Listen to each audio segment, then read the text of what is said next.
बिस्मिल्लाहिर्रहमानिर्रहीम। नाज़रीन, धमाका खेज़ किस्म की ख़बरें जो है वो पाकिस्तान की सियासी मंजरनामे का एक बड़ा हिस्सा है, और वो धमाका खेज़ किस्म की ख़बरें जो हैं वो मुसलसल सामने आ रही हैं। अभी जो सबसे बड़ी ख़बर सामने आ रही है कि जिस बात के ऊपर वो झगड़ा था या जो मामलात बाइस निज़ा थे, जो बर्निंग क्वेश्चन बने हुए थे, वो तकरीबन अब हल होते हुए दिखाई दे रहे हैं कि जस्टिस मंसूर अली शाह, जिन्हें आप जानते हैं कि अभी 25 तारीख जो है वो काजी फाइज ईसा साहब की जब वो रिटायरमेंट का डे है, और एक्सटेंशन के जहाँ तक उनके करीबी ज़राए बता रहे हैं वो इसके हक़ में नहीं है। ठीक है, शायद वो इससे इनकार कर दें और किसी आइनी अदालत का भी चीफ जस्टिस बनने से वो वाज़े तौर पे इनकार कर दें। इससे बेहतर उन्होंने शायद घर जाने का रास्ता जो है ना उसको अपनाने का फ़ैसला किया है। तो ऐसी सूरत में अब अगले चीफ जस्टिस का नोटिफिकेशन कब जारी होगा, ये बहुत बड़ा सवाल है कि क्योंकि दिन कितने रह गए हैं। ठीक है कि आज 9 तारीख हो गई है 25 के अंदर, और आप जानते हैं कि जस्टिस काजी फायज़ ईसा का जो नोटिफिकेशन था चीफ जस्टिस बनने का वो तो 2-3 माह पहले ही जारी हो गया था, लेकिन अब जो है ना वो अभी तक नोटिफिकेशन जारी नहीं हुआ, जिसका सबको इंतज़ार है। और यही वो वजह है कि जिसकी बायस मुख्तलिफ सवाल जो सोशल मीडिया के ऊपर शकूक व शुबात का या अपने अपने तज्ज़िये का जो है ना वो इज़हार किया जा रहा है, उसकी भी एक बड़ी वजह ये है। लेकिन इस नोटिफिकेशन के रास्ते में जो सबसे बड़ी रुकावट हायल थी वो अब दूर हो गई है। जहाँ तक ख़बरें आ रही हैं वो ये बता रही हैं कि जस्टिस मंसूर अली शाह के मामला तय पा गए और अभी उनके रास्ते के अंदर कोई ऐसी बड़ी रुकावट नहीं रही है।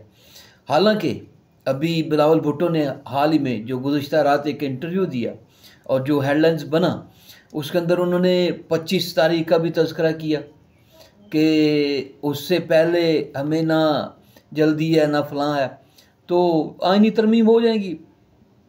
उन्होंने इस बात का इंदिया दिया क्योंकि वो काम कर रहे हैं इसके ऊपर, और मैं बहुत पहले भी कह चुका कि इसके जो असल मौजद हैं आईनी तरमीम के वो बिलावल भुट्टो ही हैं, और वो ही इसी के ऊपर एडवोकेटसी जो है ना वो कर रहे हैं।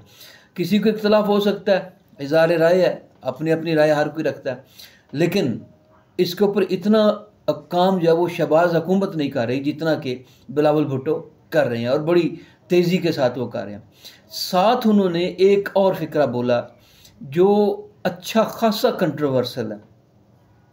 उसी इंटरव्यू के अंदर उन्होंने कहा जी कि हमें डाउट है कि हमें जो है ना वो इस चीज़ के ऊपर शक का इज़हार करते हैं, या हम ये समझते हैं कि जस्टिस मंसूर अली शाह जो है वो सुप्रीम कोर्ट के बाकी जजेस को कंट्रोल नहीं कर पाएंगे। ठीक, हालांकि ये बात क्लियर है कि सुप्रीम कोर्ट का हर जज आज़ाद होता है, ना वो किसी बेंच के सरबराह के मतहत होता है, और ना ही इस तरह की कोई ऐसी कोई कदगन होती है कि चीफ जस्टिस जो है वो उनको लगाम डाल के देखे। उनका, मेरा ख्याल है, कहने का मतलब ये था बिलावल भुट्टो जरदारी साहब का कि जो मुख्तलिफ ग्रुप्स हैं सुप्रीम कोर्ट के अंदर बन चुके हैं, जजेस के मुख्तलिफ ग्रुप्स बन चुके हैं। एक ग्रुप जो है ना वो इमरान खान से बड़ी हमदर्दी रखता है। आप जानते हैं कि पीछे केस की समाअत के दौरान जनाब जस्टिस अतर मिन्नुल्लाह साहब ने तो यहाँ तक कह दिया था कि वीडियो लिंक में लें जो कैदी नंबर 804 है उसे, और फिर उसको नशर भी करें, मतलब टीवी के ऊपर लाइव जो है ना वो उसको दिखाएं भी। तो बाद जजेस ने फिर उसके ऊपर उन्होंने वीडियो लिंक पर लेने की बात को तो तस्लीम कर लिया, लेकिन उन्होंने ये इस बात को मानने से इनकार कर दिया कि जनाब ये कैसे हो सकता है कि एक मुजरम को जो है ना वो आप जो जेल के अंदर सज़ा काट रहा है, जो मौजूदा जिसके ट्रायल जारी हैं, उनको जो है ना वो लाइव भी दिखाया जाए। तो यहाँ पर आके बात बिगड़ी। फिर इसी तरह और बहुत कुछ। ठीक है, तो इससे आप अंदाज़ा लगा लें कि जजेस का जो एक ग्रुप है वो पीटीआई का हमायती है, ना सिर्फ ज़ेर असर है बल्कि पूरी तरह से हमायती है, और उनको हर तरह से जो वो सपोर्ट भी कर रहा है। फैसले उनके ये चीज़ दिखाते हैं, कहते हैं ना जज नहीं बोलता, जज के फैसले बोलते हैं। तो बिलावल भुट्टो जरदारी ने जो कंट्रोल की बात की वो शायद इस तरह से थी कि जजेस को किस तरह से जो है ना वो अपने ज़ेर असर रखा जाएगा। मंसूर अली शाह इन्फ्लुएंस्ड हो जाएंगे। उन्होंने जो लफ्ज़ बोला कि मंसूर अली शाह जो है वो इन्फ्लुएंस्ड हो जाएंगे, दूसरे जजेस से उनके ऊपर हावी हो जाएंगे। लेकिन इस सारे इंटरव्यू के बावजूद, इन सारे शकूको शुबहात के बावजूद, इस सारे अमल के बावजूद अभी कुछ ऐसा दिखाई दे रहा है कि मामलात जो है ना वो तय पा गए हैं। और अगले चंद दिनों के अंदर जो है ना वो, या ऐसे कह लें कि किसी वक्त मंसूर अली शाह साहब का जो चीफ जस्टिस का ख्वाब बनने का एक ख्वाब है वो पूरा होता हुआ दिखाई दे रहा है कि उनके जो नोटिफिकेशन है वो जारी हो जाएगा। उसमें कोई रुकावट जो है ना वो सामने अब रहती हुई दिखाई नहीं दे रही, क्योंकि उनके तमाम मामला, ठीक है ना, अब मैं बार बार कह रहा हूँ कि उनके तमाम मामला जो हैं वो हुकूमत के साथ हों, वो एस्टेब्लिशमेंट के साथ हों, या दूसरे किसी वो तकरीबन नहीं, मोर देन 90% वो सॉल्व हो गए। तो इससे आप अंदाज़ा लगा लें कि पाकिस्तान के अंदर क्या निज़ाम राइज है, ठीक है, किस तरह से यहाँ पे वर्किंग होती है, और किस तरह से आपको निचली सतह से ऊपर जो ना वो जाने के लिए क्या क्या सीढ़ियाँ चाहिए होती हैं, क्या क्या स्टेप चाहिए होते हैं जो आपको क्रॉस करना होते हैं। तो पिछले 2-3 माह से ये कंट्रोवर्सी चल रही थी, जिसने पिछले 1-1.5 माह के अंदर बहुत बूस्ट पकड़ा कि chief Mansoor Ali Shah chief justice बनेंगे नहीं बनेंगे। बहुत सारी हेडलाइंस चली, बहुत सारे थंबनेल बनाए गए कि जनाब नहीं बन रहे हैं।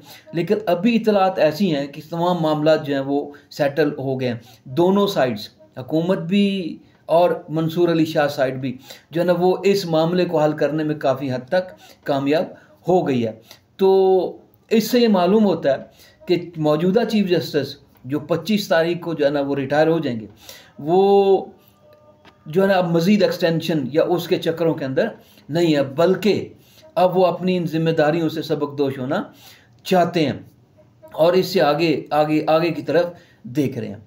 तो मंसूर अली शाह साहब ने डील की, यकीनन इस बात का तज़किरा यकीनन हुआ होगा कि ये जो हमदर्दी है पीटीआई के साथ, बानी पीटीआई के साथ, या उनके केसेस के अंदर जो रिलैक्सेशन देना है, ये सारा कुछ इस हमदर्दी को ट्राई टू कंट्रोल इट, इसको कंट्रोल करें। कल को चीफ जस्टिस बनने के बाद, जैसे कि पीटीआई को उम्मीद है कि जो ही चीफ जस्टिस बनेंगे मंसूर अली शाह साहब जिम्मेदारी संभालेंगे, उसके साथ ही पहला ऑर्डर यही आएगा कि बानी पीटीआई को रहा कर दें।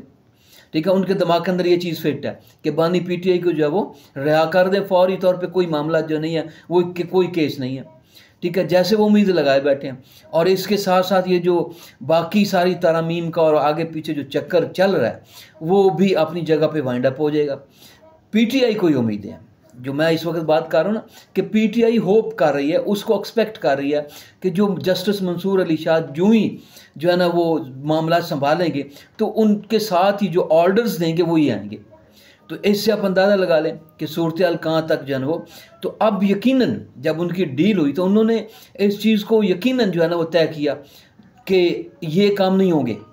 ठीक है, एस्टेब्लिशमेंट के साथ किया, हुकूमत के साथ किया, जो भी बैकग्राउंड पे हैं सारे के सारे, वो सारे जो है ना वो मामला जो उन्होंने तय किए कि नहीं जनाब, मैं इसके ऊपर किसी तरह का इस तरह का एक्शन जो है वो लेने के लिए तैयार नहीं होंगे। और उन जजेस को भी कंट्रोल करेंगे कि जो एक पीटीआई के हमायती हैं या जो बानी पीटीआई के जो बड़े सपोर्टर हैं या उनसे इन्फ्लुएंस्ड हैं या उनको आइडियलाइज करते हैं या उनको आइडियल मैन जो है ना अपना लीडर समझते हैं।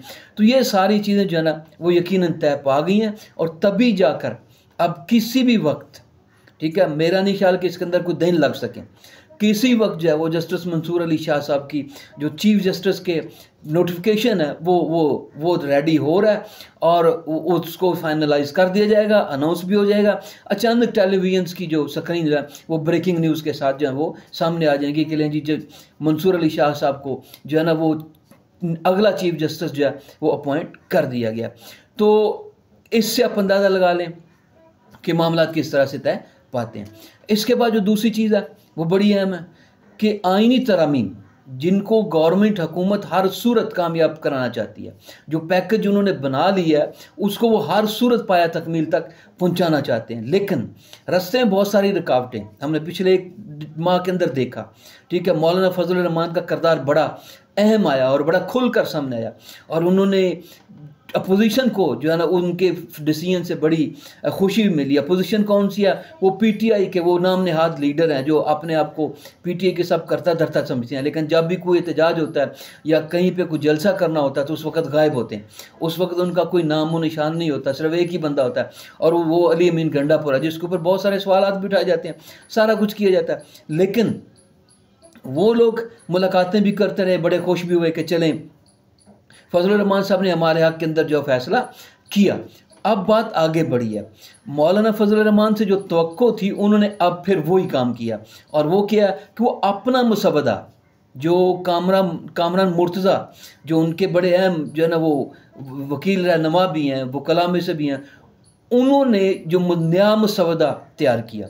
अब आइनी अदालत की जगह पे वो को आइनी बेंच या आइनी पैकेज की बात जो है वो कर रहे हैं। उन्होंने जो 3-4 मेन पॉइंट्स थे ना हुकूमत की तरफ से इस मसवदे के अंदर, जिसको वो लाना चाह रहे थे, जिसको वो इम्प्लीमेंट करना चाह रहे थे, जिसके पीछे सारी सोच थी शहबाज हुकूमत की, सदर ममलकत की, आसिफ अली जरदारी साहब की, आर्मी चीफ कह लें या एस्टेब्लिशमेंट कह लें, ये जो ट्राइका इस वक्त काम कर रहा है, जिसके बारे में ये खबर आ रही है कि ये ट्राइका मुतहद है और पाकिस्तान की इकॉनमी के लिए, पाकिस्तान की के अंदर सियासी इस्तेहकाम पैदा करने के लिए वो एक पेज के ऊपर हैं, और उनमें कोई डिफरेंस जो है ना वो नहीं है, कोई किसी तरह का जो है ना वो प्रॉब्लम नहीं है। ये खबरें जो है ना वो आ रही हैं, अच्छी बात है। किसी मुल्क की तरक्की जो है ना उस वक्त ही होगी जब कोई उसके करता धरता जो है वो एक होंगे। तो वो इसके पीछे हैं और वो चाहेंगे कि इनको हर सूरत जो है ना वो कामयाब करवाया जाए और इसको आगे ले जाया जाए।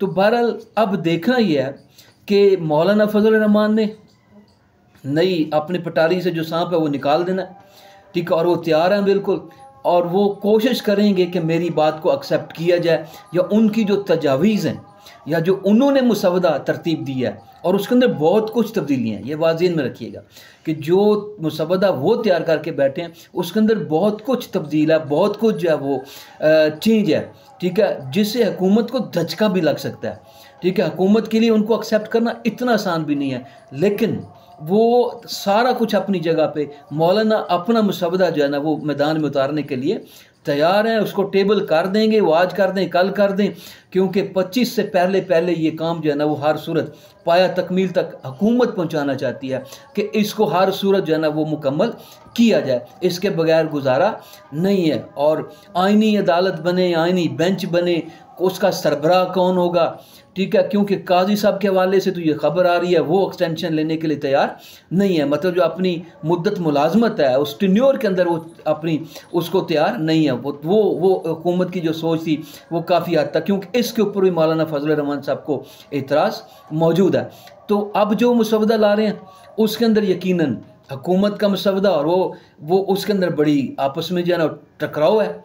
देखना ये है कि हुकूमत, क्योंकि यहाँ तक भी खबरें आ रही हैं कि हुकूमत मौलाना साहब को राम करने में कामयाब हो गई है, मतलब कुछ पॉइंट्स के ऊपर जो एतराज़ था उसको दूर करने में, और उसके ऊपर जो मुमकिन लाएमल अपनाया जा सकता है या जो हुकूमत कर सकती है वो करने में कामयाब होगी। ये खबरें भी आ रही हैं, लेकिन इट इज़ नॉट ईजी, ये इतना आसान काम नहीं है। मौलाना अपना मुसवदा तैयार करवा चुके हैं। जो मुल्तान उनकी सिटिंग थी वो इसी मकसद के लिए थी कि जो इस्लामाबाद से अचानक वो मुल्तान पहुँचे, मुलाकातों का सिलसिला ख़त्म हुआ, मीडिया का जो इंटरेक्शन था वो ख़त्म हुआ, और फिर बाकी सारी प्रोसेस जो चलता रहा, तो उन्होंने ये सारा वर्क किया। अब देखना ये है कि हुकूमत कामयाब होती है या मौलाना फजलुर रहमान कामयाब होते हैं, इसका फ़ैसला तो आने वाला वक्त करेगा। लेकिन ये ज़रूर वाज़ेह है कि मौलाना ये ज़रूर जानते हैं कि अपनी बात को किस तरह से जो मनवाया जाता है या अपनी तजावीज़ को किस तरह से मनवाया जाता है। तो इंशाल्लाह मुलाकात होगी अब अगले व्लॉग के अंदर।